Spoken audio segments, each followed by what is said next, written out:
Well, here we go, everybody. It is Wednesday, coming to the end of June 25th, 2024. Material Issues, episode number 160. That's right, 160. I'm Mark Hershberger of Pop Detective Records. I'm over here in very, very hot South Jersey. We can barely handle this weather for the last week. Chez is sweating, panting. Everybody's sweating.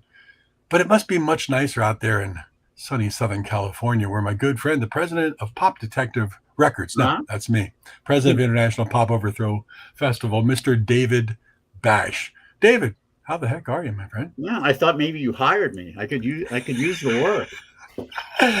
I'm tired of being president. You be president of Pop Detective. I'll take over. Yeah. I'll take over International Pop Overthrow, and you do Pop Detective Records. I'll be me for a while, and I'll be you. What's the replacement song? You be me for a while, yeah, and I'll be you. Yeah, I love that. You might do a better job. I love that song. Great song. Oh, it's a great song. Yeah. Last week it was really hot here, but it's cool. It's cooled down to about 88, maybe as a high. Yeah, which is not bad for the valley. I can tell you that, because usually around now we start getting into the high 90s, low hundreds, which we were last week. Right. Oh, there's our guest. I'm sure you can hear us, Donnette. So we'll be bringing you on in just a little bit. So just hang with us. Anyway, so yeah, it's a little bit cooler. A few things to tell everyone. The volume 25 of the International Pop Overthrow compilation has been mastered. We don't have the artwork just yet, but the masters are going to be handed into the manufacturer in a couple of days. Nice. I have here some CDRs of the 3 discs. We have 69 tracks by bands from all over the world, 12 different countries represented this year, which is great. Wow. I'll be putting some of the tracks up on the IPO website in a little bit, and I'll make an announcement about that. But I'm very happy with the compilation this year. I think it's going to prove to be one of our better ones. Wow, looking forward to it. I mean, and anybody can, I think, what are you selling these CDRs for? $800 if you want to get it early and hear everything. $800 not autographed, $300 with my autograph. Yeah. So jump in. I'm going to have to, because the autographs are going to be more common than the non. Yeah. So the bids are coming in. And speaking of autographs and things, you and I talked about this off air the last 2 weeks, but I just thought I'd throw it out there for anybody can drop us a message. We're thinking about doing Material Issues collection trading cards with our guests on the actual trading cards. So if you think that's kind of a cool idea and you'd be interested, let us know. We're kicking around the idea and include like QR codes that would lead to our guests' website or Bandcamp or whatever it may be to promote their products. But we're kicking around that idea because, David, you and I are both card collector fans of different cards and things. So if we could do that with Material Issues, that'd be kind of fun. So if you like that idea. 90 PBA set here. What does a complete set of the PBA go for these days? Not I don't know, $20. But hey, Earl Anthony, Nelson Burton Jr., Pete, Dick and Pete Weber cards. Yeah. Look what I just got in the mail today. The Jellyfish vinyl. I just ordered that actually yesterday. Just came Jellyfish Belly Button Listener Edition. It's good that we waited it out, because initially everyone bought those, put them up on eBay, and they started going for big money. Yep. And it's good because now a new batch has come in and they're back to the regular price. Yep. Well, I haven't found spilt milk yet for the regular price. I think that's sold out more quickly. Probably, yeah. Yeah. Just came to me out today, yeah. Boom. Let's see, what else do we got here? New Mountain Dew flavor. Mountain Dew diet flavor. There's all kinds of sugared flavors. Purple Thunder, 0 sugar. It's, as you might imagine, it's kind of grapish. You know what Purple Thunder sounds like? I'm sorry. What?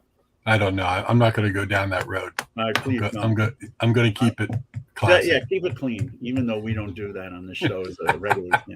Let's keep it clean now. Purple Thunder. That you would find that.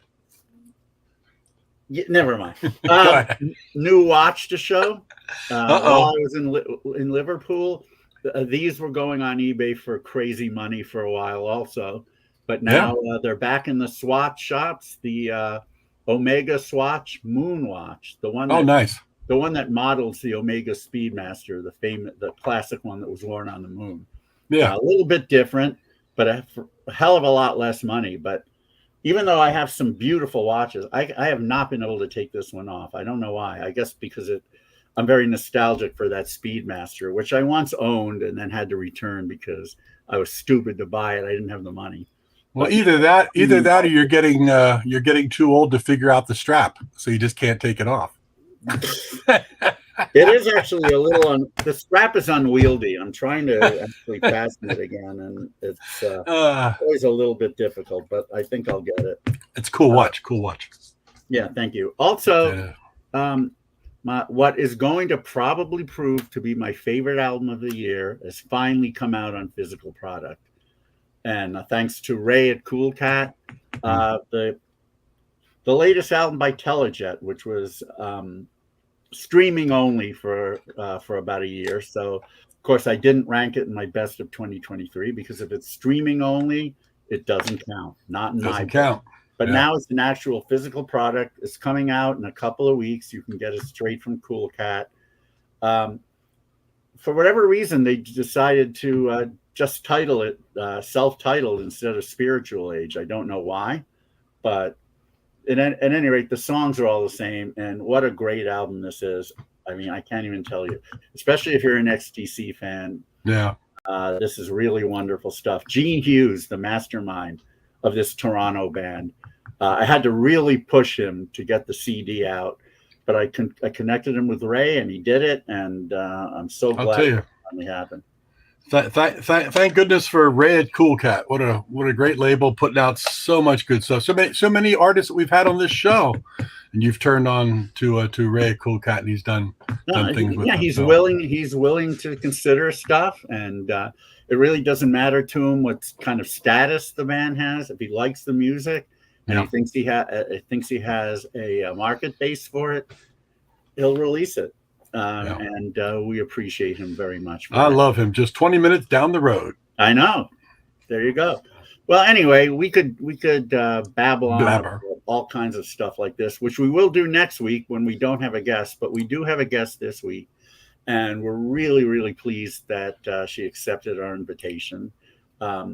She's done a lot in her life, but she's certainly most known for being the guitarist of the wonderful, wonderful band Game Theory on a few of their albums, most notably Lolita Nation and Two Steps from the Middle Ages. And I happen to have, here's a CD of Two Steps from the Middle Ages, which may be my favorite Game Theory album. I know it's not most people's because it's probably a little bit more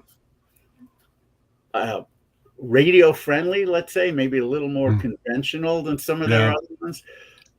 Lolita Nation was the 2-disc set that they released in 1987 near the end of the year. In fact, it was around Thanksgiving when I bought my copy, and I played it all the way through, and I thought, well, some of this is really cool, some of it is a little too weird for me, aka side 3. And then I get to the last song, Together Now Very Minor, and something hit me like a bolt of lightning. And I did something I never do. I played it like 10 times in a row. I didn't stop. And it's now still in my top 5 of all time. Wow. And, when Scott Miller, the late, great Scott Miller, the primary songwriter of the band, played IPO in San Francisco, I asked him to play that song, and he did, and that will always mean a lot to me. But anyway, Game Theory had quite a few albums in the 80s. Wonderful band. She was a guitar player for a few of those albums, and then afterwards she formed Hex with Steve Kilby of The Church, and they had a couple of really cool albums, one of which I have here.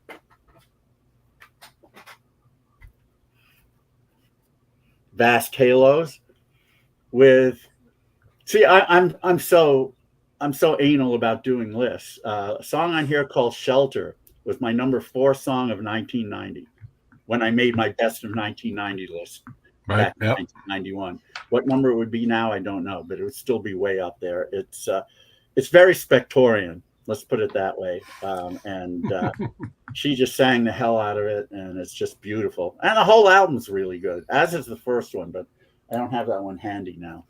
Anyway, these days she is a member of the Rock and Roll Book Club. Linda Lee D'Onofrio I believe, is the organizer of that book club, and they talk about books written by or about rock and rollers. Why not? Great concept. Yeah. She's absolutely brilliant, and still smoking hot. I mean, almost every game theory fan had a crush on her. Let's face it. Even the women. How could you not? So without further ado, would you please give a huge welcome to Donnette Thayer? Good afternoon, early evening, Donnette. Nice to see you. I think your microphone might be muted. There it is. I got it now. Yeah. Cool. Thanks for having me, you guys. I really Wow. admire all your work with IPO, and wow, that's really an amazing accomplishment. I mean, it's all over the world now, and it's so unusual to have a venue or a sort of a mechanism to support bands that are not really financially viable yet. So I just think that is just fantastic. Well, I really appreciate that. And it's a labor of love, but fortunately I love it. And I get to book only bands that I like. I don't worry about, you have to worry a little bit about how many people they can bring, but that's never been a major concern, and it never will be. And I try to book as many bands that I like and that I think other people will. And they love playing on bills with other bands that they dig and can relate to. And, they end up trading. Well, that's really the brilliant thing about how you've set this up. There are so many bands that it becomes an event unto itself. And so you don't really have to worry about draw so much, right? I mean, we do it. The only place we really don't have to worry about draw at all is the Cavern Club, because that club has its own audience. The tourists from all over the world every day go down there. Oh, sure. And I had the biggest thrill of my life last month when we were there, when they awarded me a brick on the cavern wall. Did you get it? Oh, I was wondering if you got it. Hooray! I got it. Yeah, that's so exciting. Yeah, it was incredibly exciting, and they gave me an awesome location.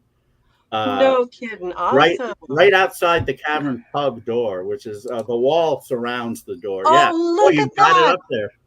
Oh, that is so cool. So there's my brick. That's Clem Burke from Blondie's brick right there. Oh, and little Steven Van Zandt right there. Wow. And then a whole bunch of bands who played the Cavern in the 60s all over the place. It was just an incredible thrill. We had a little induction ceremony, and it was nice. Oh, that is so cool. Yeah, how cool is that? But this show isn't about me. It's about you. So but I do have a question for you, though. Sure. I understand that you use melodic content to guide you in your choice of music to include in your festivals. So I was trying to figure out, well, how do you determine what's a good melody? What do you use as your criteria? It's all visceral. And that's how I want. That's how I want it. I don't read music. I don't play any instruments. I don't want to know. I mean, people sometimes tell me about chord progressions. It's like leave me alone. I don't want to know about this. I want music to hit me as naturally as possible. And, so it's all.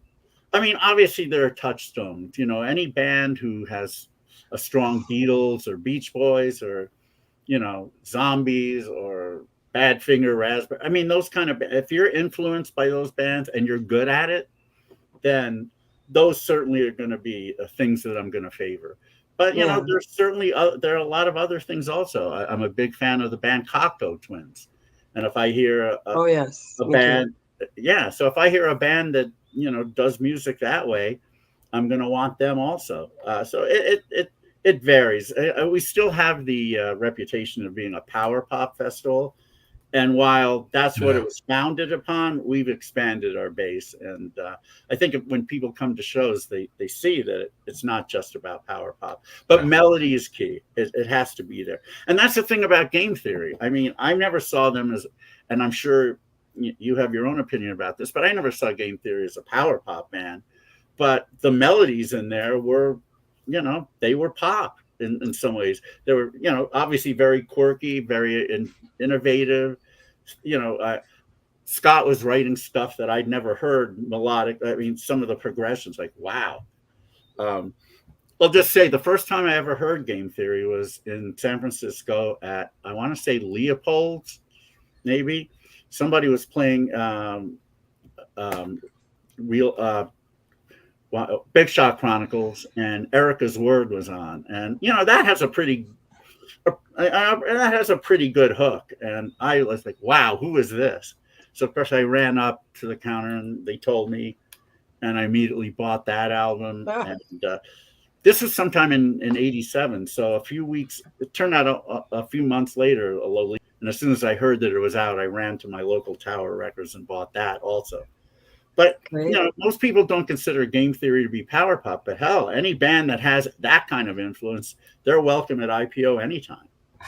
Well, Scott would agree with you. Maybe not that it's power pop, but he did always strive to write good melodies that were innovative. And I think it's one of the rare times that he ever talked about his songwriting was when he was telling me that he focuses on the melody, and that's key to him.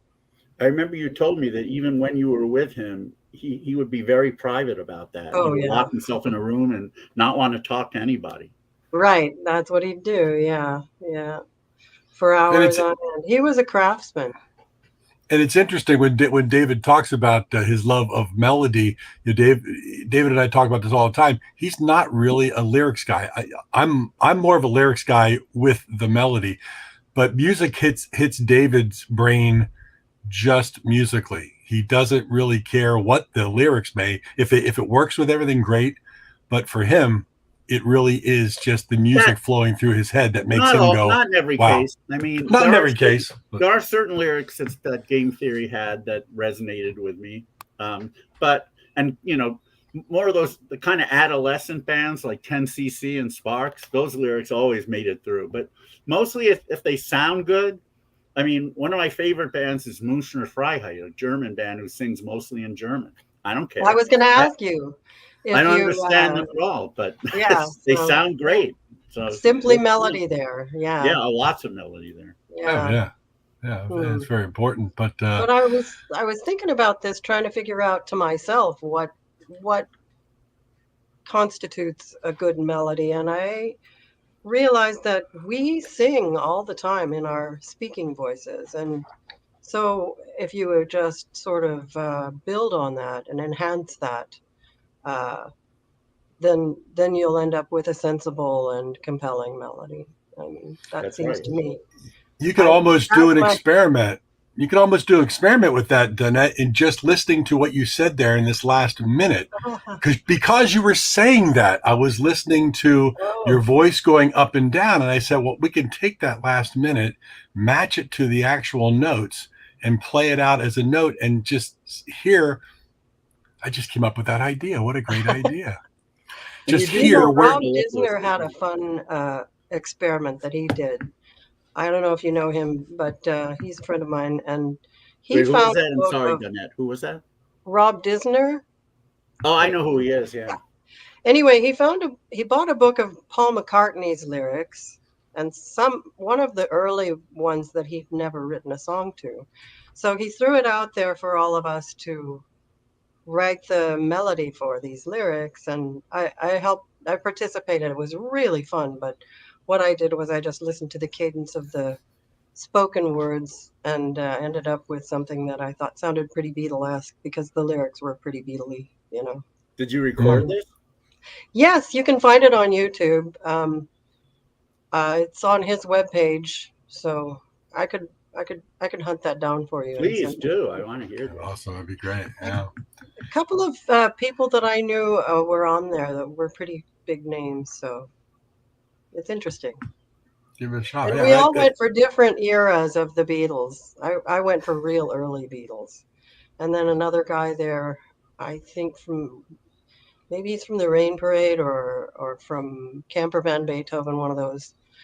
He did a more of a psychedelic version, and it was really good. But Was it I didn't hear that in the lyrics. was So. it Jonathan Siegel from No, it wasn't. It was somebody else. I could probably find it, Sure. but yeah, if No, because Love to hear Jonathan that. just played IPO in Stockholm. He's been living there for a long time. oh yeah, I know. Yeah, Oh, you he's know a real Jonathan? good Yeah, friend very of nice man.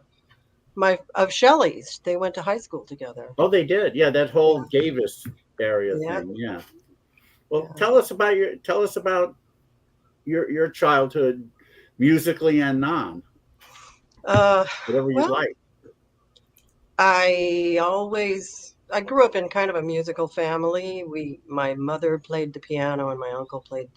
It was always classical though, and I was a bit of a classical music snob, I guess, for that reason.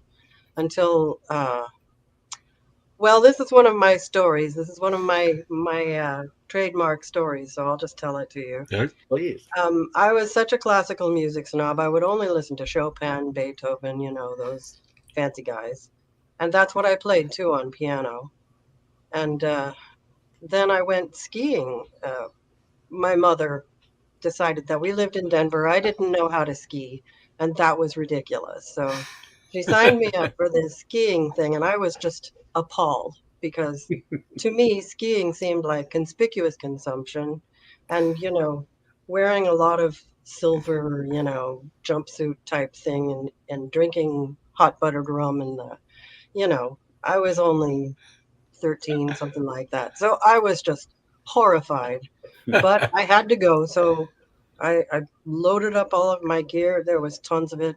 Went up to the mountains and skied, and it was so much fun. I couldn't believe it. And I'm like, wow, that was really fun. And then we're riding back home on the bus, and they're playing the radio top 40 in the 1970s, and there was some pretty good stuff at that time. Mhm. Oh, yeah. And I thought maybe I need to reevaluate my stuffy little opinion about a whole bunch of things. And so I embraced skiing, I embraced rock and roll, I embraced, the whole just joy of being a teenager right at that That's moment. wonderful. Do you remember what songs, what artists were making you as that young teen go, wow? Well, on that bus trip, I remember there was Dancing in the Moonlight was one that they played a lot. Mhm. It's a corny song, but I play This it on was guitar myself. early 1973 then. Yeah, that was Yeah. pretty early. Brandy and what else was on there? Something by Steely Dan, I think. Probably Do It Again. It Yeah, was yeah. not the world's greatest music right around then. I think later on in the 70s, the music got a lot better. I Really? listened to a lot of,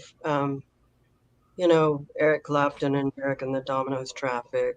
Mhm. Oh, well, album The rock. jazz phase where I was listening to Ronnie Laws and the Crusaders and, kind of slipped back into my snob thing a little bit, but I still always loved rock and roll. And when did you start playing instrument wise? Did you start with the guitar, or were you learning piano because your mom played? I started with piano because my mom just insisted that we all should know how to, play something. And the piano is really more of I think it can be beautiful, but for me anyway, it was more of an analysis tool to figure out how music works with the Right. intervals. You can literally see them. And so I learned about how music works that way Hmm. from Yeah. piano. And then when I was 12, I I noticed playing the piano. I would play the songs from some of the songbooks that we had, and I noticed that there were little squares above each of the measures telling you like with lines in them and stuff. And I'm like, well, what is that? And I realized it was the shapes of the chords on a guitar. So Right. I thought, oh, well, they're just telling me everything I need to know. So I picked up a guitar and taught myself how to play guitar. Wow. Nice. Okay. So you had the bass with piano, but then that's kind of how my mom and dad insisted I play piano and get the bass, and but I always admired these guitar frontmen and guitar gods and things, and that's exactly how I did. What are those little boxes above when Is I'm playing that the piano? right? Exactly, and you're like. And someone finally told you, someone older said, "Oh, that's the guitar chord. You strum it here, and then you strum it there, and that's where the fingers go." And I'm like, "Well, I can figure that out." Yeah, And wasn't that a revelation? it was a Just, revelation just to get you that know, first one, that probably an E chord, and just the go key to the bring. kingdom right there, and all the time sitting right there. I could It's sitting not right believe it. there, exactly. And with every then you get into the I learned A minor, and that Oh, yeah, blows your that's a great mind, and takes you in a whole different world of direction, and then bar chords. Those You two can chords bar were chord. the first two chords that I actually learned how to play a song, a real Yeah. full-on song. And those two chords, that's all you need to play Venus by Shocking Blue. Oh yeah. Usually there's a G in there, but it's real quick. So I don't want to hear it. Yeah, my parents said, David, stop recording songs off the radio and go outside. oh. Well, yeah, if I was, they were just happy that I was doing something that involved like moving my body a little bit, because if I wasn't doing that, I was just reading. That's all I would do. Well, They yeah. I mean, accused me of eventually turning into nothing but an eye and a finger. well, That's all did was I think they're related though, because my dad was a psych professor. David was a psych professor, but he was a voracious reader, and then I became a voracious reader young. I had a library right across the street. I would run across every day and get books and read. But then when you start into piano and you're reading the music, and then you see the chords, you start reading the chord. It all ties together. So. That's true. It's just another language, isn't it? It's just But another still language, reading. and you're still reading. Yeah, which is fascinating. But yeah, I love it. Do you remember when you wrote your first song, or attempted to write a song?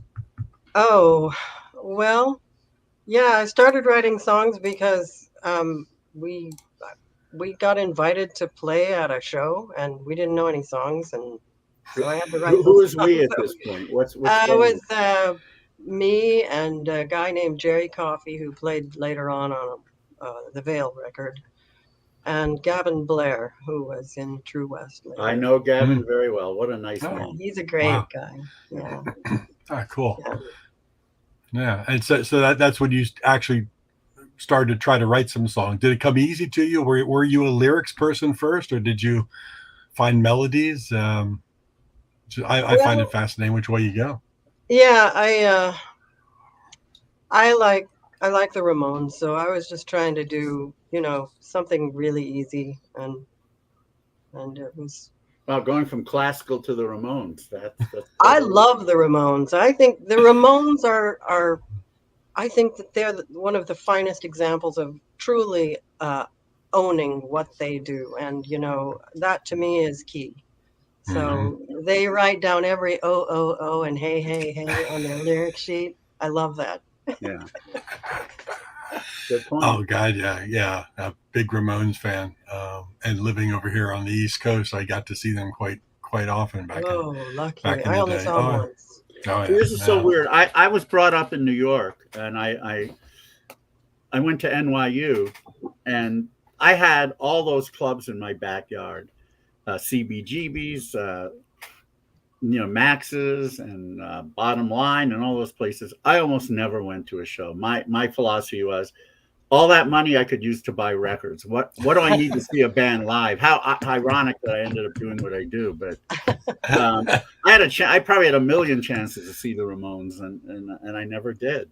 I never set foot in CBGBs. I really wish I had, but Well, that's the curse of the person who when you're living among that, it just becomes part of the wallpaper, and it doesn't Yeah. feel too urgent to go. It was. So, yeah. Well, that's a very good point, because I grew up outside of the Philadelphia area, but New York is very close. All the clubs in North Jersey are very close. And what was that newspaper, David, that was big up here?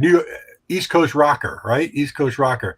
You'd pick this. It came out every week, and it had all the New York clubs, all the North Jersey clubs, all the Philly clubs.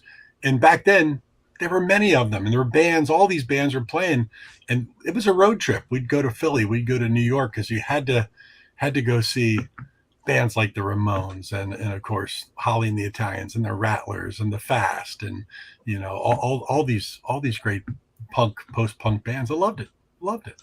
But if you're living there like David was, it's part of the wallpaper a little bit. Yeah. But if you're a little bit outside of it, that most of it was just whatever extra money I had. I wanted to go to records. I mean, I was a record guy more than anything else.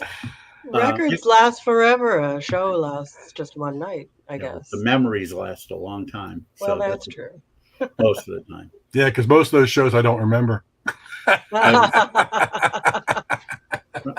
I do remember seeing the Kinks and Meatloaf over at the Palladium in New York, and 10cc and a few other bands. So, but there weren't many. I mean, all those small clubs, never had a desire to set foot, and I really regret that. But I'm making up for it. Yes, that's right. Especially with a lot of small clubs now, that's for sure. Yeah. Oh, indeed. So go ahead.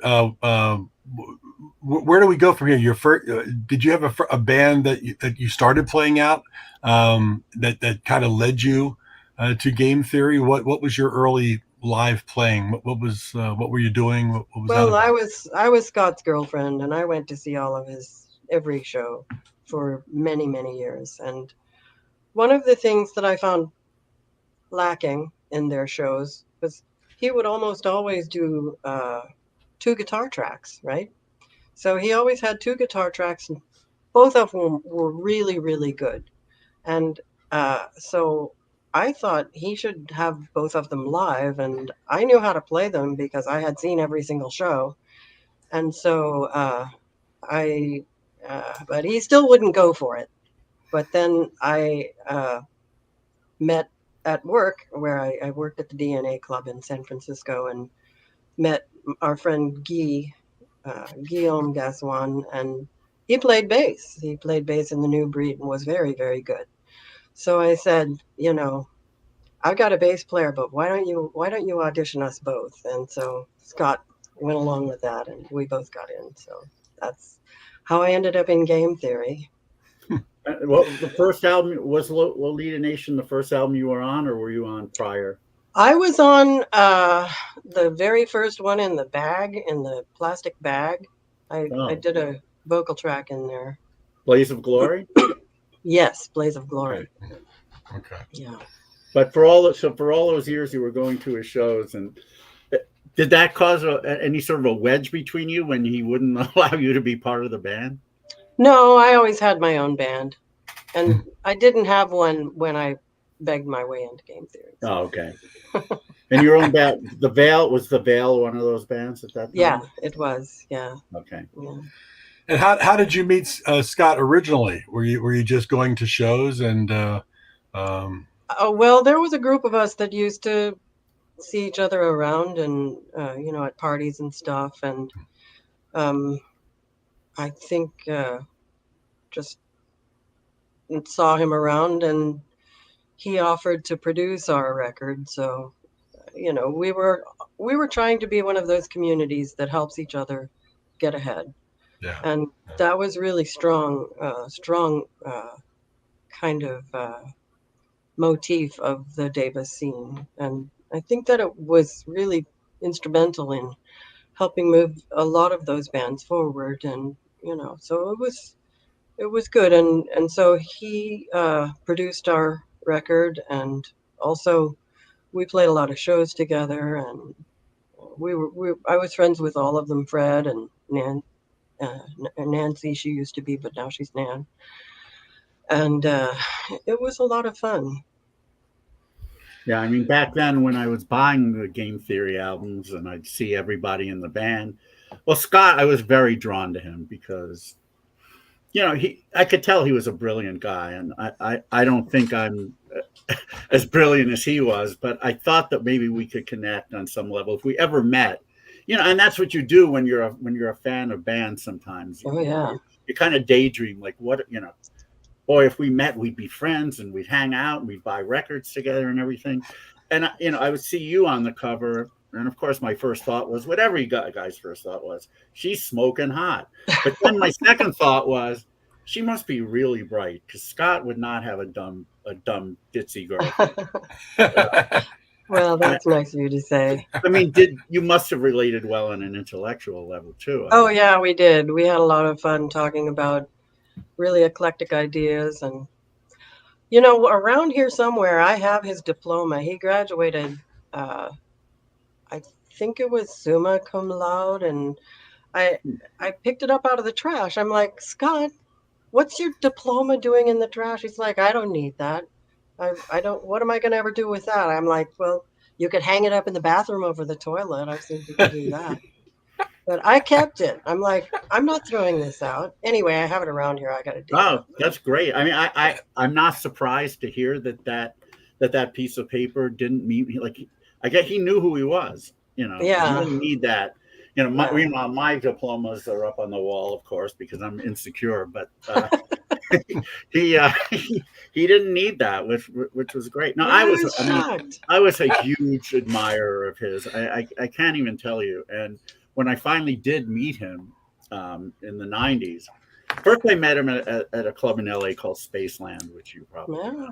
Yeah. And at that point, I was just a fan. I hadn't started IPO yet, but I had to let him know.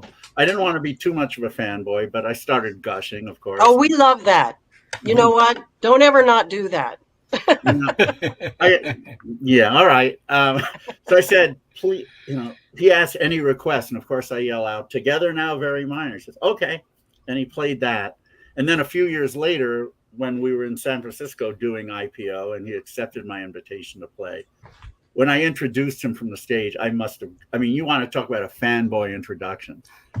I did it, and he did play Together Now, Very Minor, along with some Loud Family stuff and some other things and other game theory tracks. And at the end of the set, he said, I almost couldn't play after that introduction. You had built me up so much. I didn't think I could live up to it, but trust me, he did. I'll bet he did. Yeah. I really wish I had seen the band when you were in it, whenever, when it had its core lineup, but I wasn't going to shows much. At that point, I was living in Orange County. I don't know if you ever made it down there. I'm sure you played LA many times, but I just wasn't. Played LA and San Diego, but I don't think anywhere in Orange County. Yeah, not the Coach House or anything. No. What were some? I mean, did you end up traveling to Europe at all, or just no? Not with my group. I think Loud Family did go there though. Did you play on any Loud Family stuff, or were you already in Gex and you were done with that? No, I had pretty much alienated myself by that point. So. Oops. I'm the bad guy. I fully admit to it. If you made a movie of that band, I'd be the bad guy right here. Wait, repeat that, please, because you froze a little bit. I didn't hear that. Oh, no. If you made a movie of the game theory era when I was in it, I would definitely be the villain in that story. If you don't mind, tell us why. Oh, because I left Scott for Steve. So. Oh, right. No. Yeah. I mean, relationships. There it is in one sentence. And they're inherently fraught with potential issues, and everyone who gets in them, I imagine, knows that. But if you're in love, you're in love. What are you going to do? You're not going to say, well, for the sake of the band, we're not going to deal with each other that way. You're going to do it. Yeah. But here's a question for you, though, Donnette, because David talking about dynamics of a band, and of course he was, saying he looked at the album cover and Donnette's smoking hot, and very attractive lady, still are a very attractive lady. But did you have a difficult time at all playing live with male admirers, let's say, and dealing with just that dynamic of being a woman in a But band that more was very importantly, did attractive. Scott have difficulty with Or it? like that's what I was getting to. Did Scott have difficulty with the fact that you're getting attention probably from? Oh, he might have. I think he Yeah. might have had a little bit of, you know, he himself told me that he would never play any games with people, no board games, card games, anything like that, because he was too competitive. And he said, I will alienate anyone I play a game with. So I'm not going to do it. So I know he had a competitive streak. And I think that I was pretty flamboyant in the way I dressed. And so I got a lot of attention. And I think that he didn't care for that. But, you know, he was so charismatic and so brilliant that I don't think that it really was a problem in reality. But But he must have had some female admirers too. he did. Yeah, he did. Yeah. which creates a whole different dynamic too, as far as you're concerned. But I always ask that question of artists that we talked to throughout the '70s, and especially into the '80s when fashion was such a thing, and you had to be, you know, you saw a lot of these female front people, or not front people, but members of the band as well, that just had a very good look to them. And that when we interviewed Deborah Ayal of Romeo Void, she kind of broke that mold because she was a very large woman and proud Yeah, of she it. deliberately broke that mold. Yeah. Deliberately I broke that remember mold. that. Yeah. And that really hurt her and the career because she didn't fit the mold. But she didn't She care. did all right. I mean, She did okay. Yeah. She yeah, very they much played so. a lot. I thought they were great. What a great band, and what a wonderful lady. She's just How much tops. airplay did Game Theory get? And was Enigma? Do you think they were good to you? Did they promote you well? I loved Enigma. I thought they were great, and everybody complains about Enigma, but I was kind of managing the band at that time, and uh, I booked the tour that we did after uh, Big Shot Chronicles came out. We promoted that by touring it, and then we did the video too for it. So I feel like a lot of the and I would call the radio stations. I mean, I would spend hundreds of dollars. I don't know if you remember this, but back in those days, long distance was really expensive. Oh yeah. So I called all of the radio stations, and I would talk to them, you know, the program director, and ask if they enjoyed and often they hadn't even listened to it. If I could get them to listen to it, then they would generally like it and play it. So I worked that record so hard, and then we toured it, and we did pretty well on the tour, and we got on MTV, and then we put out Lolita Nation after that, and that one did pretty well too, because I continued to do the same kind of hard work, and just calling the radio stations and calling Enigma all the time. You know, how's it going? How is there anything I can do to help promote this?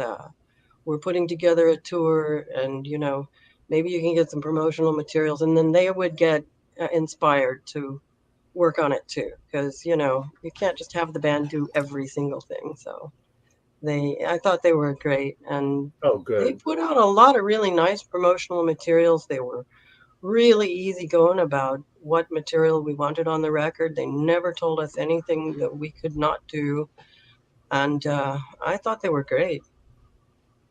Oh, that's wonderful. Because yeah, as you alluded to, often musicians don't have the same sentiment when it comes to their labels. Yeah. So that's really good to hear. Yeah, well, I mean, there are people in the band. I think that there were a few people in the band, or maybe in other bands that were on Enigma at the time, who say that they did not think that Enigma was good. But boy, I had a great experience with them as far as what I was working on with Game Theory. Oh, that's wonderful.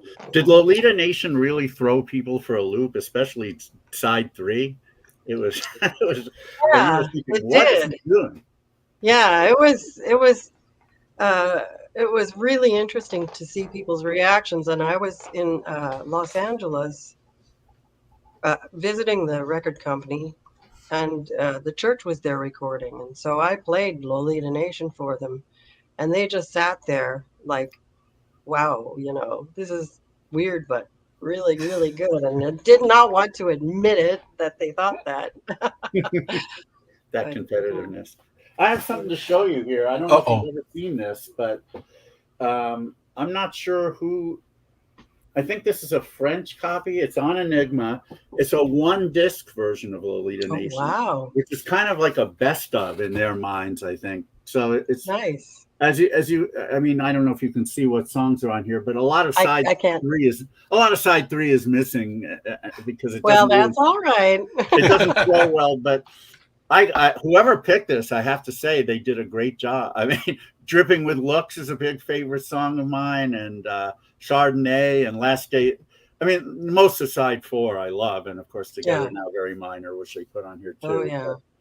I also thought, and by the way, if you don't know this, I'll tell you right now, it's Tinker to Evers to Chance, not Evers. Right. I'm a big baseball historian, actually, and everyone. Almost, they had the poem written about them. It was the Cubs shortstop, second baseman, and first baseman in the early 1900s, and everyone thought it was Tinker to Evers to Chance, but it's Evers. And was Scott? I mean, I also remember hearing in Erica's Word, Scott made a few baseball references. Was he a big baseball fan, or did he just like? He was a pretty big baseball fan, and he used to play baseball with his work. He worked at an operating system company. They'd had a baseball team on there, and he would play on that team. So he really did. Did you guys go to games ever? Did you like? We didn't go to official games. I don't know why not. Maybe just because it was too much trouble. But I know that when we were touring, a lot of the time it would be in the fall, and so they would watch or. I know that when we were touring one time, it was during the World Series, and they would always sit at the bar, the guys, and watch the baseball. Oh, nice. Well, here's said album, and I have to say this was the first best of that I ever got, where I said, whoever put this together was must have been channeling me, because every track on here, pretty much every track were the ones I would have chosen, and they didn't leave anything. Maybe one song on there I would have liked, but I mean, so many of my favorites are on here. Like Penny, Things Won't, and Regenus Rain, which I love to death, and Erica's Word, and We Love You, Carol and Allison, and Room for One More, Honey, which is my favorite on Two Steps from the Middle Ages. And well, they didn't have Rolling with the Moody Girls, which is one I love, but I don't even know how to roll with Moody Girls, so... If someone would explain how to do that, I would be very grateful. I think that's just kind of like checking out when your girlfriend is being really a bitch. I think that's what he was like. I don't know. I was a little bit of a prima donna, I have to admit. So. Very good. I don't know if you can tell, but David is a fan of the game theory. Just a little bit. Yay, though. Good for you. Do you have any interesting stories from the tour, from the road? Anybody that you played with or opened for that you could still laugh about today? Something different? There's the famous El Paso show. I don't know if you've heard about that one. No. Go ahead. I think you talked about it on an interview somewhere else. I watched, but go ahead. Yeah. Yeah. Well, I booked that show. I have to admit it. I booked it, and the guy said, "Oh well, we have raves. We'll just have you play at this rave. It's out of town, and it'll be just thronged with people, and it always is. So we get there, and it really is in the middle of nowhere. It's in a barn, and it's cold, really cold, and they have kicked out all of the animals and set up a stage inside this barn. We're freezing to death. There are 10 people there, and so we dutifully go ahead and play our set. But the whole time, Shelley and I were both animal lovers. We're looking through the slats. You can kind of see through the slats the little animals sitting out there wondering, why are they in our house? You know, when can we come back into our little barn? We felt so guilty. Anyway, it was the worst. I think there was a lot more to it. And then I think it was so cold. That was the time when it was so cold that Shelley's keyboards would only play one note. So Whoa. we had to quit after that. Did the crowd like it though? The people who were there were very appreciative. Yeah. There you go. There you go. So it worked out. That's all that counts. It worked out. I know it's cliche. I know it's cliche, and some people say it's rationalization. But even if you have a small crowd, if they all love what you're doing, that's in many ways better than if you have a big crowd that doesn't. I always felt sorry for open. I remember I once saw the Moody Blues at Madison Square Garden, and I think it was 1978. And this guy Jimmy Spheris opened for, and he's playing in front of 15,000 people, but he's up there with an acoustic guitar, and he's playing his songs that Moody Blues will not resonate with Moody Blues fans. And they were just talking and talking and talking, and he was getting really upset.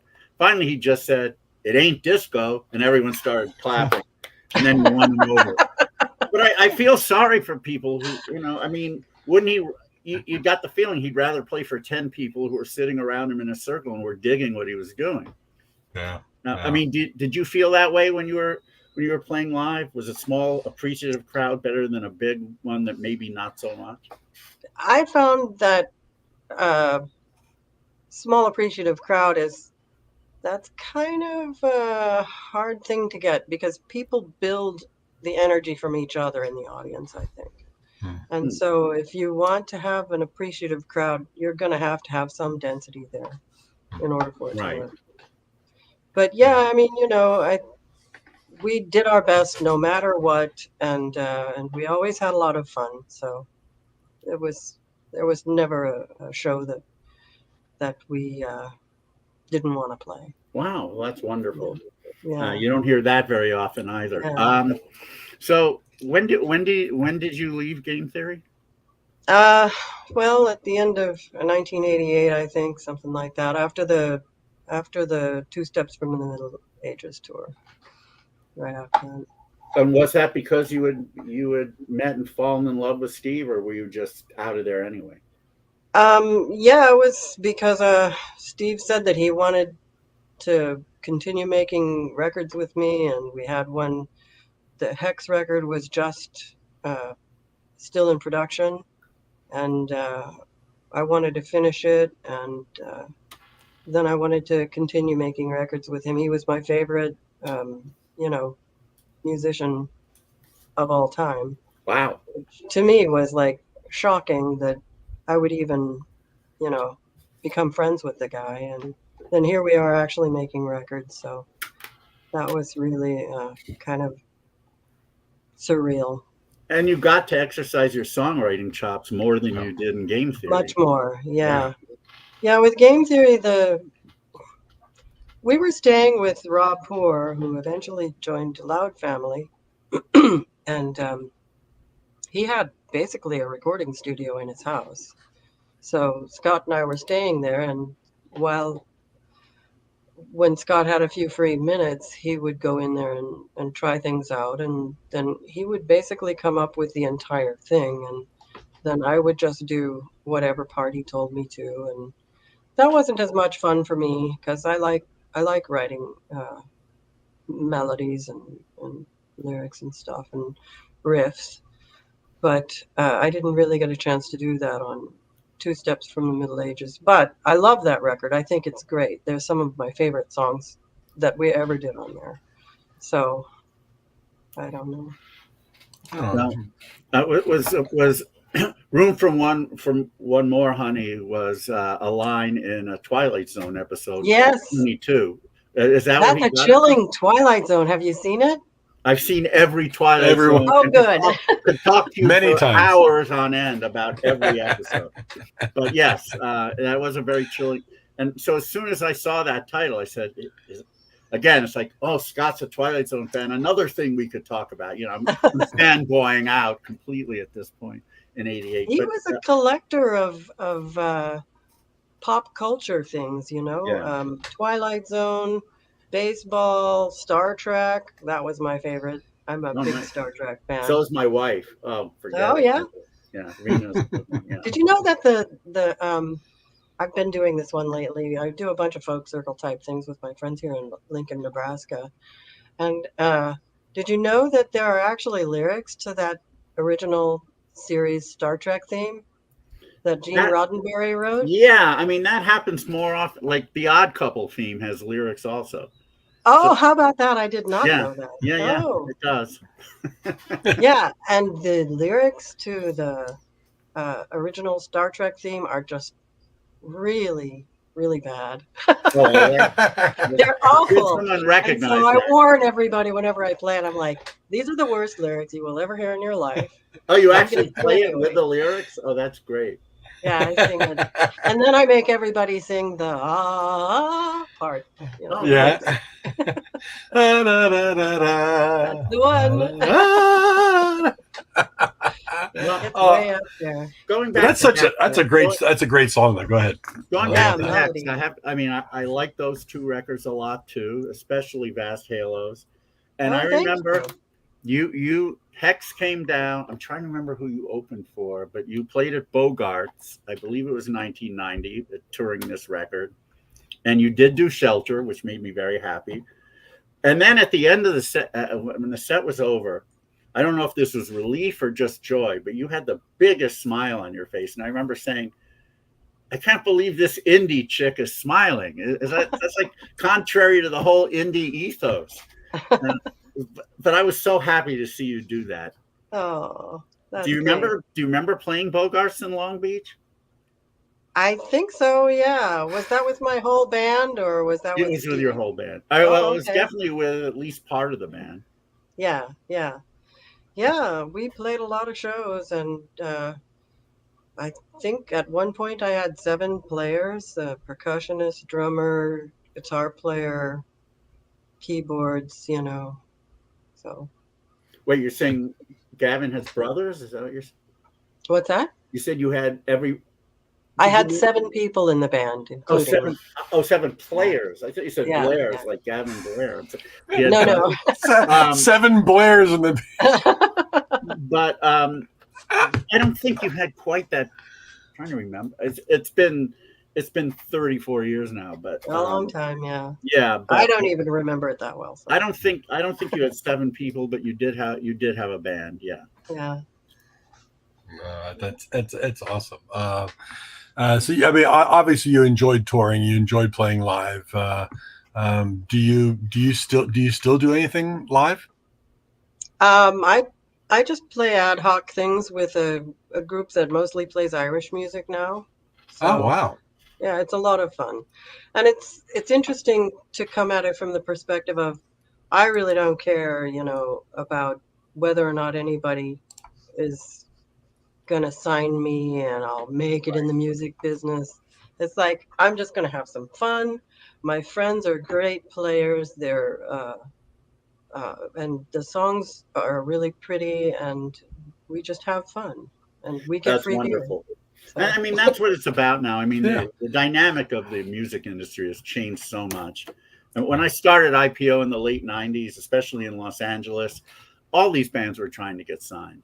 And they wanted to make sure that they played in front of, industry people coming out. It was a totally different time. Now, especially with major labels, they're not going to sign you unless you're going to sell 4 million copies. And there's very little, there isn't the structure that there was back in the day. I mean, even getting signed to indie labels is harder now than it was then. So, the musicians I deal with are virtually all doing it because they love doing it. Oh yeah, that's great. Well, on the flip side of that, you can do a lot on your own now too. That's true. You can put out music and get it out there and have it be distributed. I mean, when I first started out, you had to go to a studio. And I think that studios, by the way, and like record companies, they're just getting fewer and fewer because you can do so much of it on your own on a Right. computer. Mm-hmm. Yeah. So that's the reason that I took my friends to a recording studio. I thought it would be fun, and that I'd like to do it again one more time before they're all gone. So Yeah, I mean, there's a big difference. You listen to, I mean, I grew up on 70s albums, and you listen to those, and you compare them to the indie releases that you get now, and there's a big difference. I mean, yeah, thank there God is. people can do at least that because they're getting their music out there, as you said. But man, I sometimes I'll listen to stuff and I'll say if that it's good, but man, if it was in the studio and they could do everything they wanted, it would be even better. Oh yeah, yeah. Oh But yeah. it does pare it down to its essentials. So if all you have are the melody, the lyrics, and uh, a few instruments, then if the song doesn't hold up, then that Right. it Sure. doesn't. Sure. Yeah. Yeah, It's yeah. If the song is not there, it's not there. yeah. You But can with get a so lot yeah, away with a lot by throwing a lot of production at True. songs. sure. Yeah. Yeah. Now, One of so I my asked you, I asked you about Enigma. Now, how was Ryko disc to you? Oh, they were great. Oh, They were wow, super wonderful. too. Nice. They were wonderful too. Jeff, I'm still friends with him on Facebook, and yeah, they just loved the two Hex records and promoted them like crazy and were wonderful. Just great people. Oh, And they had a lot of really good artists too. I that would they go and did. visit them, and they would load me up with CDs, and it Oh, was pretty Husker cool. nice. Du. Husker Du is one of my favorites Yeah, on that label. yeah, But yeah, they did have a lot of great stuff, and would have even more if they didn't have to shut down. But yeah. they were they were good people. So what So happens after Hex? What else do you do musically? Well, after Hex, I had my daughter, and now she's an influencer and Wow. is getting kind of famous as a climate and environmental activist on Instagram and YouTube, and she actually gets paid for that and makes a living doing Oh that. my So God. What's her name? Hazel Thayer, I'm gonna write this down. I gotta yeah, check this out. well, She's on YouTube. yeah. She Okay. is mostly on Instagram though, but Yeah, a I don't little on have that YouTube. yet. I'm She's two also on steps from the TikTok. Middle Ages when it comes to technology. TikTok I as wouldn't be well. on Yeah. Instagram either if she wasn't on there. That's for sure. No, that's Well, wonderful. I did hear you say though a couple of minutes ago that talking about the studio and you would like to do it one more time and get your friends back in Oh there. no, I did. I did. We went in and did a song about Nebraska that I Okay, wrote. all Yeah, right. I mean, do you have that's on YouTube. the itch to continue to do this? Will there be more Oh, from Donnette or you um, know, that just seemed like the song just kind of appeared to me right out of the blue, and I'm like, all right, if you insist, then I will write you. But that's basically how that one came about. And then, but I haven't had any other songs come knocking on my door Oh, yeah. so lately. that's Hopefully they will. Nebraska and it's on YouTube. Okay, I'll have Yeah, to check that out as well. yeah. Yeah. It's called Home to Nebraska, and it's a whole video. It's like a real video. Oh, nice. Oh, wonderful! All right, well, that's I'm writing that down right now. Home to Nebraska. Yeah. Yeah. All right, Right, in well, case anybody's watching I this. have to talk about one very unpleasant thing, and that was Oh, Scott passing away as he did. Did you stay in touch with him over the years? yeah, I did. Yeah, I don't know if he was real happy about that, but I kept in touch with him. And yeah, I'm trying to remember. Well, he played IPO. I want to say it was at the Park side in San Francisco. I want to say '04 probably. That was I may have had a couple of correspondences with him afterwards, but obviously, his fans, people who weren't part of his inner circle, well, even those who were obviously so thrown by what happened. I Um, know, it was shocking, and I just feel like uh, I really wish that he would have reached out to numerous people that were really wanted to be there for him. Yeah. But he was always a very private person and very self-contained. And I think that he just had it, I guess. I don't know what was going on. I wasn't really in touch with him at that time. Well, guy who became a friend, Bradley Scott, who you know, of course. Yeah, he's a great guy. He is. His band's played IPO several times in San Francisco. Boy, they are good. Oh yeah, no, They're all so of his bands were good. Yeah, Yeah. but I remember after it happened, I asked him a few questions. He said I would just prefer not to talk about it. I guess he knew things that we didn't. And, yeah, it obviously hit him tremendously hard. Oh yes, yeah. I think Scott was the officiant at his wedding. Oh really? I think so. Yeah. I actually did that once. One of my friends and his bride to be. Well, he asked me if I would do it, and I can't tell you. I was probably more nervous doing that than anything else I've ever done in front of people. Thank God I had a podium because my left leg was shaking like, yeah, I mean, like nobody's business. I don't know how I got through it, but it's not the same as introducing bands from a stage. I mean, this is people's lives. I mean, they're getting married. I don't want to screw this up. Yeah. Somehow I got through it, and then a couple of people said, "Will you marry us? We want to do our vows again." It's like, okay. I thought I was a wreck, but apparently I did good. Yay. So how many weddings have you done then? Just the one. Just the one? Oh. Okay. However, no one else has to ask me. I'm fine. I know. Now that you've brought it up, I think people may be dropping you messages. Yeah, I think it's takers, yeah. International pulpit overthrow. There we go. So that's great. Didn't you work in academia for a bit, or and do you still? I taught chemistry in high school. I taught high school chemistry for a couple of years. Wow. Yep. Is that that was fun? Is that your degree?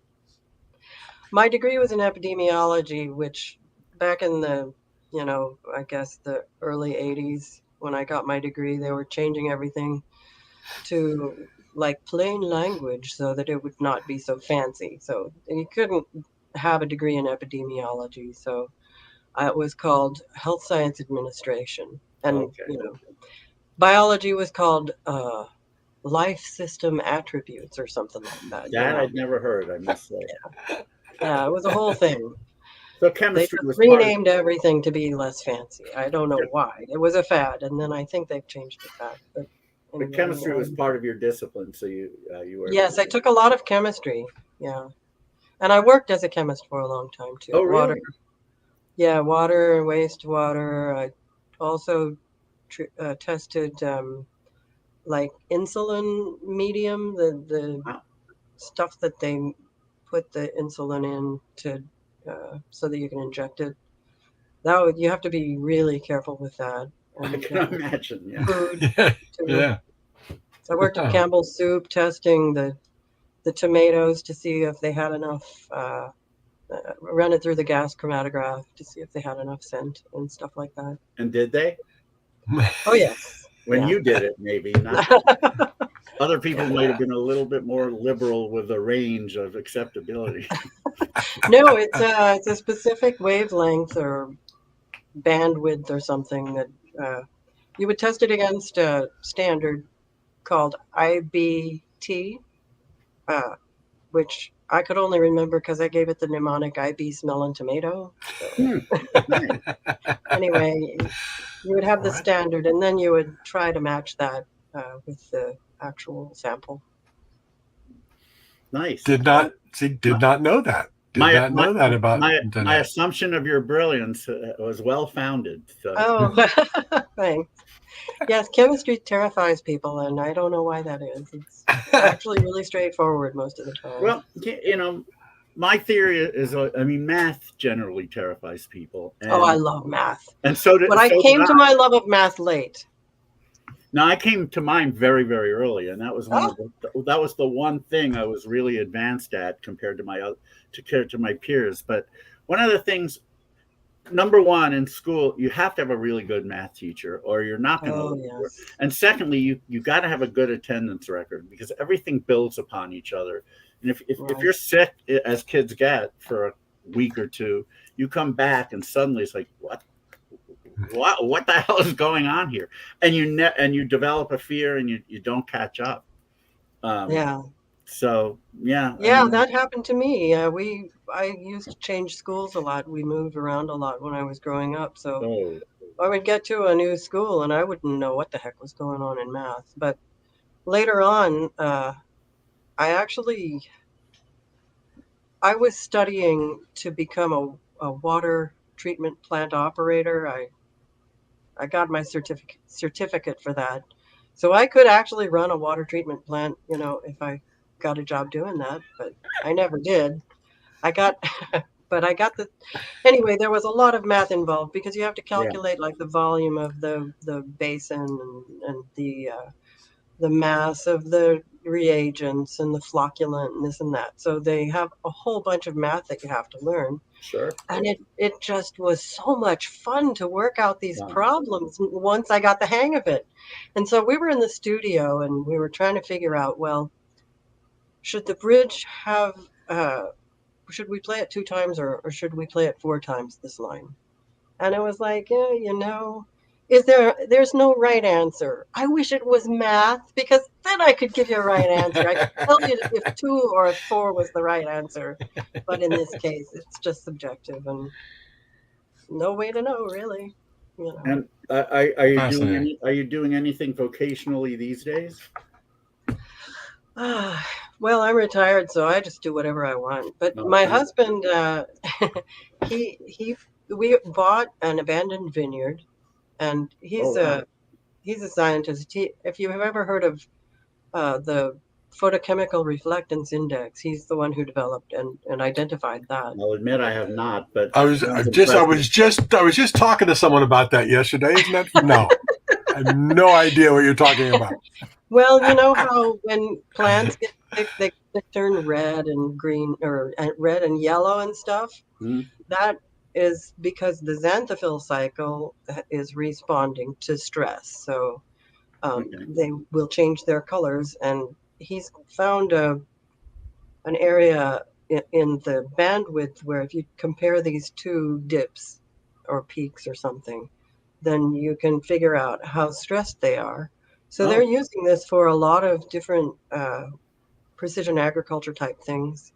And he's the one who came up with this idea. And they're even using it on a lot of, they just added a few bandwidths to the MODIS satellite, because that way we can discern the PRI.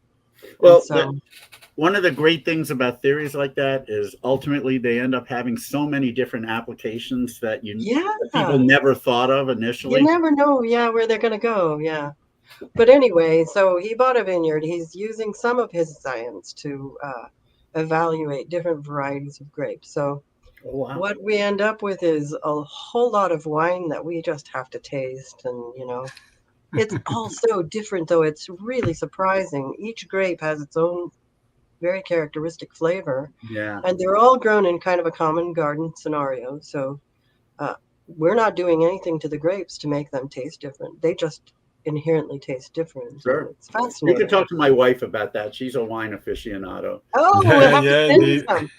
We're going to put out a series. That.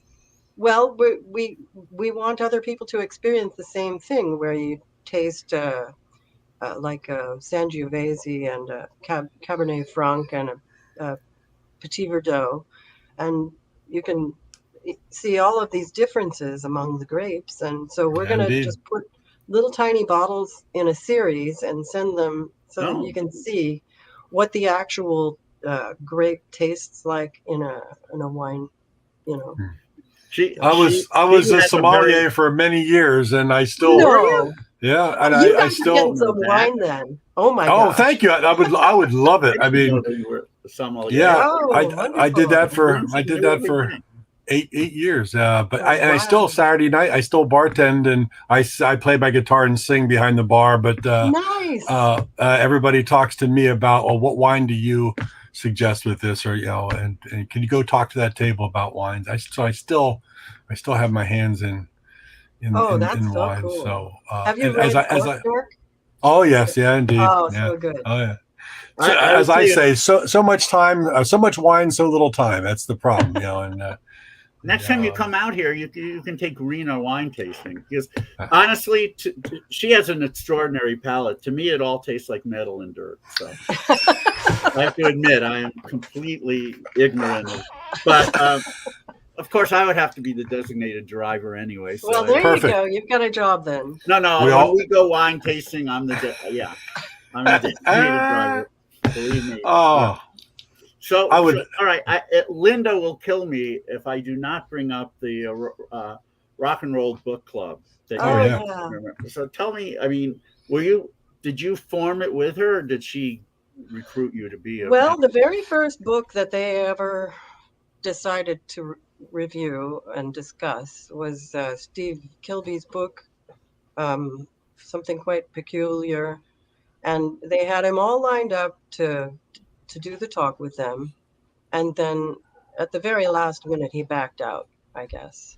So she wrote to me and said, "We're all ready to do this book club thing, but can you do it?" And because I guess she took a shine to my character in his book, and so I said, "Sure, I don't see why not." And so I did, and we became really good friends. And she's just a wonderful, wonderful person. And Yeah, we've had a couple more books that and oddly, they've been a lot of metal books. So, yes. I guess those guys are better at promoting their stuff and really get out there and Well, work is it. she a big fan of that genre? She loves all music. I would say there's probably not any music that she would say she doesn't like. That's something I really love about Linda. She's a big fan of Paul McCartney too. I don't know if you Yeah. knew that. Yeah. Well, she's a huge fan of Rick Springfield, who I tried to get. Yeah. I tried to get Rick on the podcast, but I went through Oh. his publicist, and we just don't have the numbers. Oh, okay. We tried to get him too, and I don't think we'll get him either. I haven't heard. Yeah, I mean, she wasn't condescending or mean, but she just said straight out, he gets approached by so many podcasts, and Sure. we have to do the ones that will benefit him the most. So I'm sorry, but yeah, okay, I get it. Sensible. Yeah. I always feel like if I can get to the artist myself, I can usually convince them to do things, because they see that my motives are pure. I'm not trying to make money from them. I'm not trying to become popular. I'm just a fan. I mean, yes, and I think they should support that. I mean, really, what you do for bands and for music, it's just so commendable. Well, I do appreciate that. Thank you.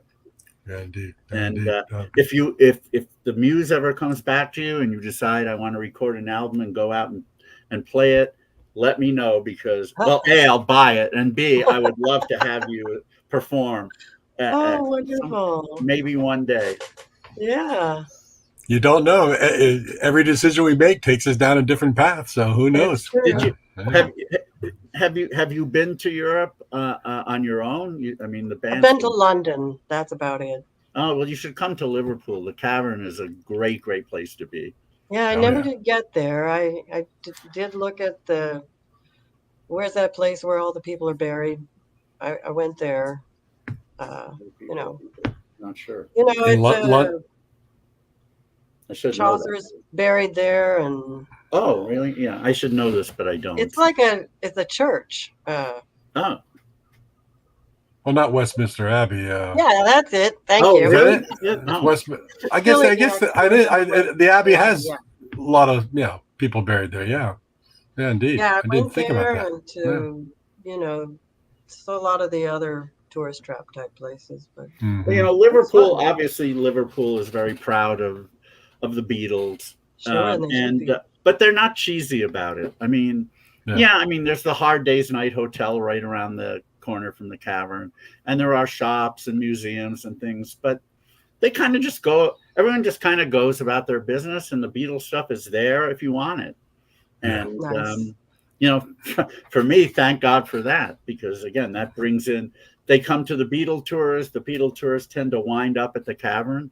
They see what's going on. Well, sometimes they want to come down to get, to congregate, have drinks, and the Cavern has 2 stages, and the front one they do Beatles songs on, so they want to hear some of those.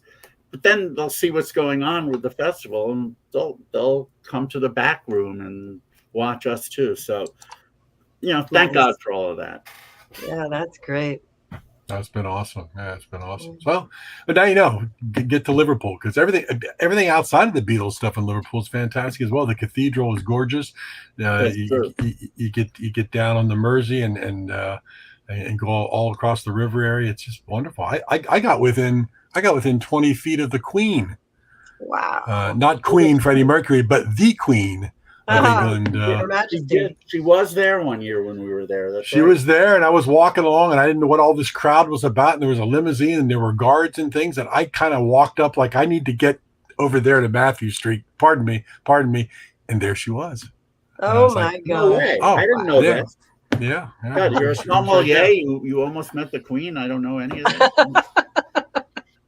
Learning all these things. You never know. I mean, it's too many things. I can't tell you everything, David. I can't remember it all. It's just you bring it back up. You've done a lot. Donnette, have you been to either Copenhagen or Stockholm or both? No. Beautiful. I mean, we just did the festival there. My daughter's been there. Oh, she has? Did she say good things? She's been all over Europe, but not me. Yeah, well, Copenhagen and Stockholm are both beautiful places with lots of history, very nice people, great music scenes. Yeah, I highly recommend it. Yeah, I would love to go. And Portugal, she said she liked Portugal and Amsterdam. Mm-hmm. I guess she was in Lisbon. And, oh, wow. So those are the 2 places in addition to that I like. Well, if you can get your husband to stop playing around with whatever you said, photosynthetic. I know. We are going to. We did live in Canada for a while though. So right, I remember. What was in one of the western provinces, right? We were in Alberta. Yeah. Oh, yeah. Oh, great. Well, I mean, make sure you get the wine sent our direction. I would love to see that. I would love to send you some. Absolutely, it would be awesome. I'll if drop she likes you a note. She'll buy. I mean, do you actually have a winery where people? We can't sell it yet. We're not licensed yet, so we can only do gifts at this point. Oh, I see. Interesting. Okay. Well, we would be very appreciate Well, drop you a note on Facebook. We would be appreciative for your opinion. Okay. Oh, love it. You don't want mine. You want hers. Mine would be the same as everybody else's. I mean, everyone else's wine. I'm getting notes of metal and dirt. I have no palate whatsoever. I have to admit. Oh, Lord, I love it. Fantastic. Anyway, Donnette, thank you so much for being with us. Thank you for inviting me. What a joy it was to speak to you both. And great to meet you, Mark. And nice to meet you. For all this time, David, and really enjoy all you do. And thank you for all you do. Well, and thank you for all you've done. Believe me, it means a lot to me. Yeah, indeed. It's been an absolute pleasure, Donnette, and we will stay in touch. I'm not gonna. Oh, good. I'm not going to forget about this wine thing, but just really nice to meet you, and best wishes with just life in general. Enjoy, enjoy, because you've meant a lot. You've meant a lot to a lot of people. Now that you've retired, try and experience the best of everything. Oh, I do. I spoil myself every day. Awesome. Okay. Well, thank you. Have a great night, Donnette. Be good. Okay. Have a good one. Thanks. That was fun. She's great. Fantastic. Yeah. She that was really interesting. And I know, it's been a while, and just trying to remember things from her past. And there were some tough things to remember. But she was very nice about it and very forthcoming and wonderful stories. And then everything she's done in chemistry and post. You never know these things, and that's why Material Issues brings out some really cool stuff, and I think it's really cool. Yeah, I mean, it's never pleasant to bring up the suicide of somebody who a woman was once involved with, but I kind of had to, and well, it's part of the story, and it's definitely part of the story. And we didn't dwell on. Neither of us. None. People who watch, I'm sure, know this. And actually, she said the same thing. She wanted to be our guest because we were so chill about stuff. We're not trying to probe anybody for controversy or things that make them uncomfortable. Right. We're not Jim Gray with Pete Rose. You remember that at the 50 what was it, the 50th anniversary of I forgot what it was. Oh no, the 50 greatest players of all time. Yeah. Ceremony, and Rose was elected one of them, and he's like talking, right there, then and there at this joyous occasion, he's probing him on him betting on baseball and writing the book, and so you admitted it now because you're selling a book. It's like, and Pete said just your timing sucks, Jim. Yeah. But we'll never be that guy. No, and I think people who've seen the show know that, and then once they get on here, they realize just what we're about, and they relax, and we have a great interview, and we find out things that most people don't. Because I've seen from years ago some other interviews that she has done, and most interviews are pretty cookie cutter. They say they ask the same questions about the same things, and it goes on for half an hour and it's done. But I like when we get around the edges a little bit.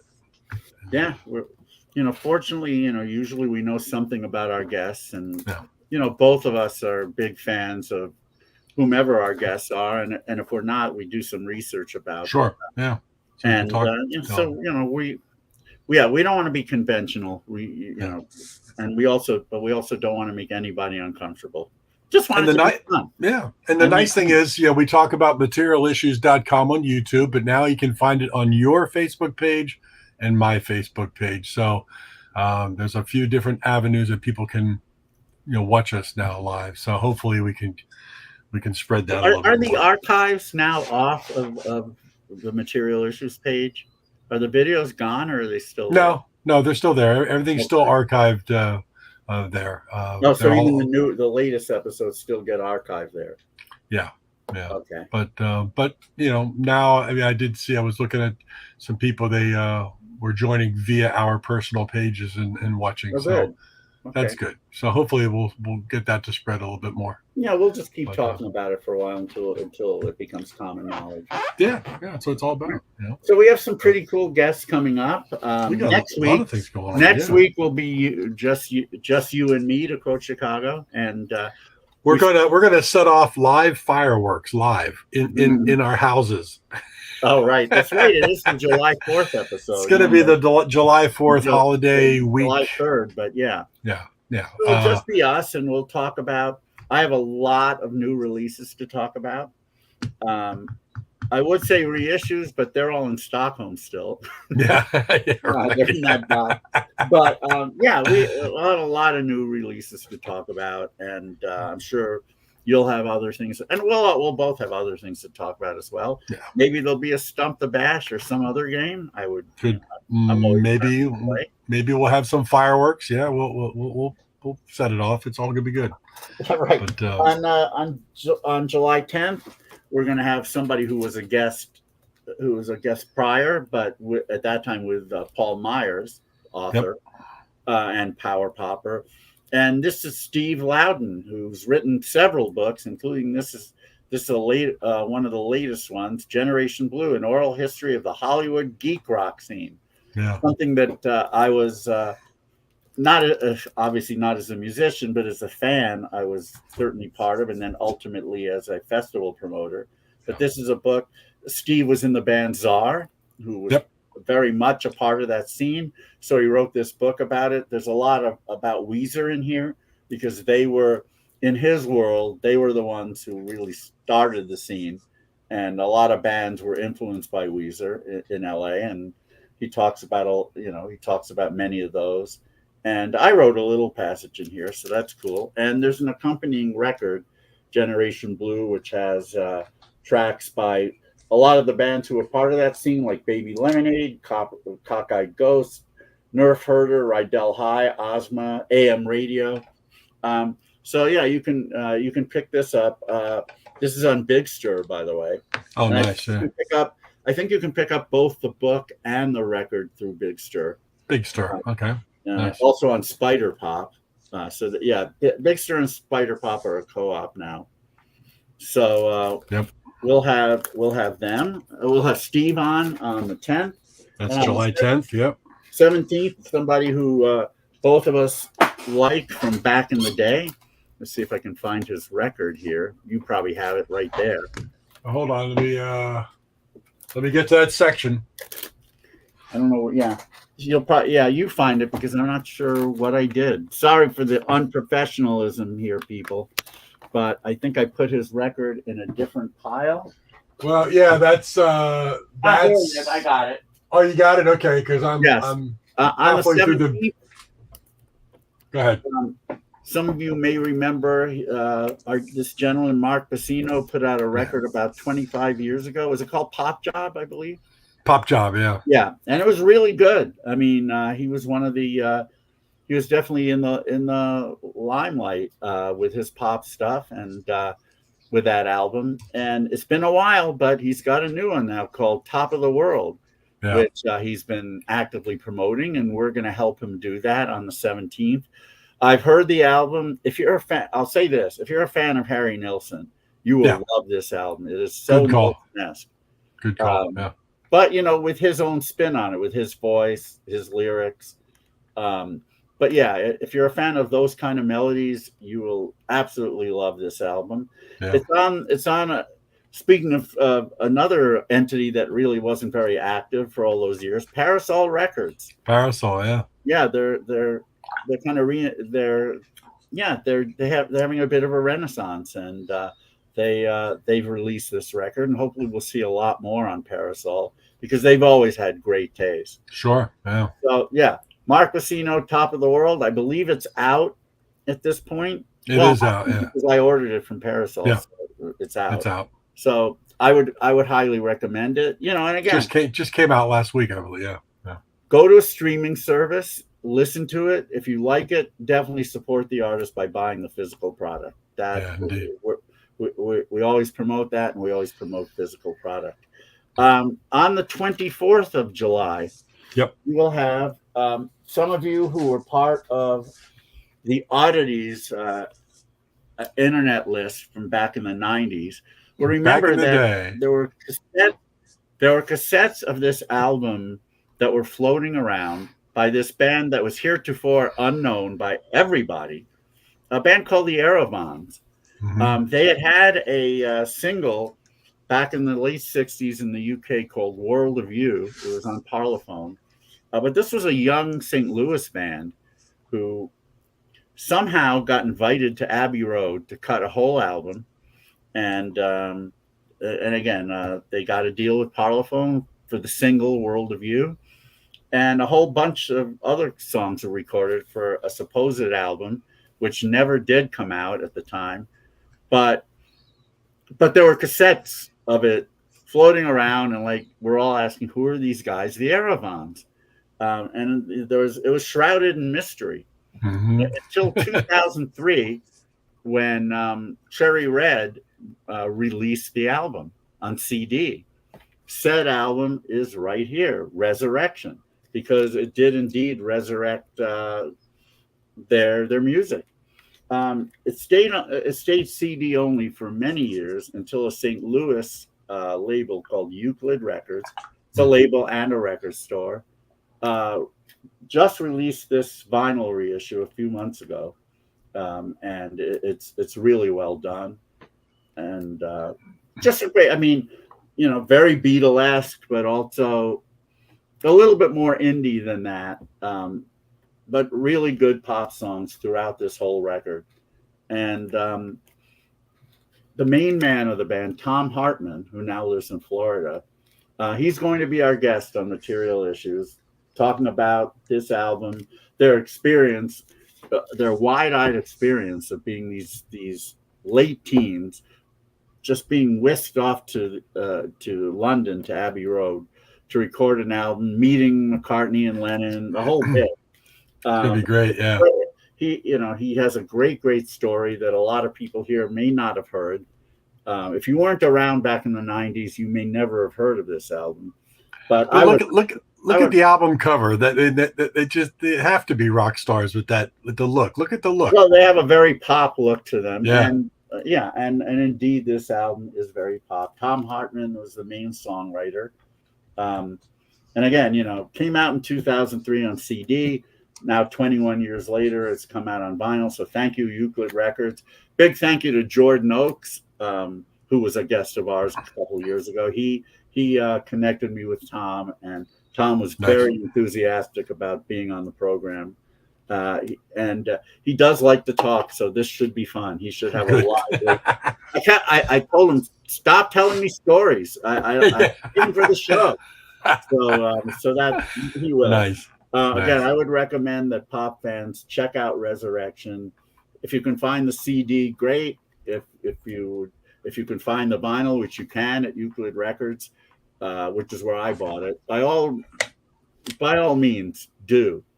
So Tom Hartman of the Eravons on the 24th, and that's where we are right now. Naturally, we have other irons in the fire. We'll continue to get who we think are interesting, quality guests, and hope that you enjoy them. Yeah, and as we said, materialissues.com, we'd really appreciate you subscribing over there. Tell your friends about it. Pass it around. We try our best to put the information out there, and we don't kill people with spam. And we'll drop a message on Monday or Tuesday about what's coming up on Wednesday, and you can see some really cool artists talking with us live. And Absolutely. If you want to ask questions, if you want to jump in and get involved, we love that. So please do. And the archives are all out there. This was 160 episodes we're finishing here tonight. And amazing that just tons of great stuff. And we love to do it because we love to do it. And that's why we do it. And putting it out there and getting it archived, because we talked about, I think last show we talked about a few people that we've had on the show that are no longer with us. And we might have been the last interview that some of them had ever really done. I'm certain we were in some cases. Yeah. So that's another reason to join us live or to watch the archives. So we dig it. We just love it. Yeah. Great time. So hopefully we continue to see you. Please tell your friends. And go to have them go to the Material Issues page and sign up. And drop us a message if you're really interested in if we do a Material Issues collection trading card thing, which would be kind of cool. We're going to kick that around for a while and see if we can. I can think of a few people I would certainly love to have in that set, and I think they would probably be good with that. Yeah, I think that would be fun. So if you dig it as well, drop us a message. Say, I dig that. Let's do it. Yeah, it's all absolutely. Good. Well, this was fun. Donnette was great. And thank you all for hanging with us for an hour and 38 minutes. Yeah, and have a great rest of your week and weekend. And we'll see you just prior to the 4th of July. And we'll wish you a great 4th of July now and at that time as well. Good deal. Next week, it's just Mark and me, but I shouldn't say just. That makes it sound like we're diminishing it. Far from it. We're always fun. It's always good. Yeah. We're always fun. Have a great night, everybody. Love to Rena. Love to Chaz. We'll see everybody next week. Materialissues.com.